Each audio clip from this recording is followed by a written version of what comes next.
Hey guys, what's up? KillJoy Jake here, and instead of having friends, I have horror short films. Today we are going to be reviewing Never Hike in the Snow, a fan-made Friday the 13th film that just dropped a couple days ago, which I have been highly anticipating for a bit ever since I saw Never Hike Alone, made by the same people. But before I get into that, I'm gonna need you guys to like this video and subscribe for more horror content. Alright, now let's get into it. What's your favorite scary movie? Well, sometimes dead is better. Oh, no, not the beast! Not the beast! There are other entities who are malevolent and have a more insidious agenda.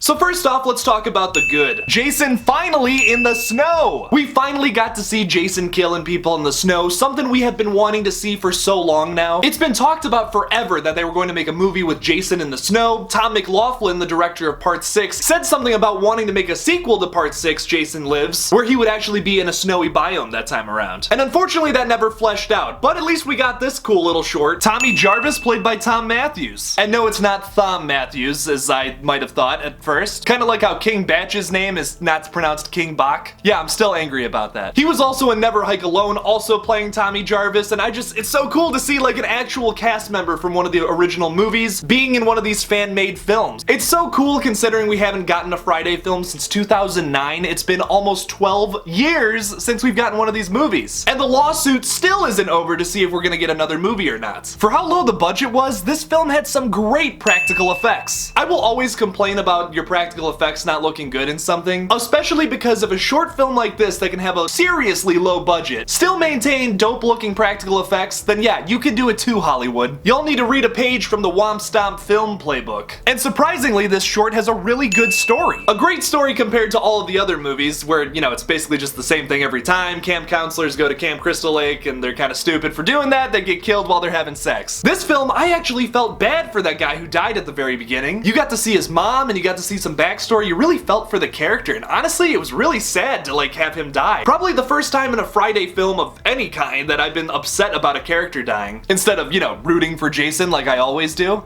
It's a little messed up, probably. Also, can we start a new trend in horror movies where if you're wearing a yellow raincoat at the very beginning of your film, that's just like a red shirt in Star Trek? Like, you're gonna die if you do that. Now, as much as I praise these guys for making this film, I do unfortunately have to move on to the bad. Jason looks really goofy without his mask on. There's a scene that could be really great in this short film that unfortunately kind of missed for me because of how goofy Jason looks without his mask on. He doesn't even look like Jason. He kind of just looks like a hillbilly with a bulkier build, which to me is really off-putting for Jason. Like, I really liked the Part 2 Jason without his mask because he has the crazy long hair and like the messed up eyes. This guy just has a messed up eye and he's bald. And I don't know, like, I wish they could have made Jason look a little scarier in my opinion. The film was way too short. Compared to Never Hike Alone, that was almost a 90-minute movie, I was really shocked that this was only like, what, 10-15 minutes? And as good as it was, I just wish there was more. Now, this is a hard thing to complain about because they had such a low budget for this film, and these are just some guys making a movie about Friday the 13th because they love the franchise. So it's hard for me to complain about this thing. It's really nitpicky, but I wish it was a 90-minute movie because Jason killing people in the snow is so awesome. That first kill was so good. I was jumping out of my seat with excitement, but then it was like, it was over too fast. It was like, oh, we're there, and then it's done. But maybe that's a good thing that I want more from this. So overall, I'm giving this thing a big ol' A, because this was dope as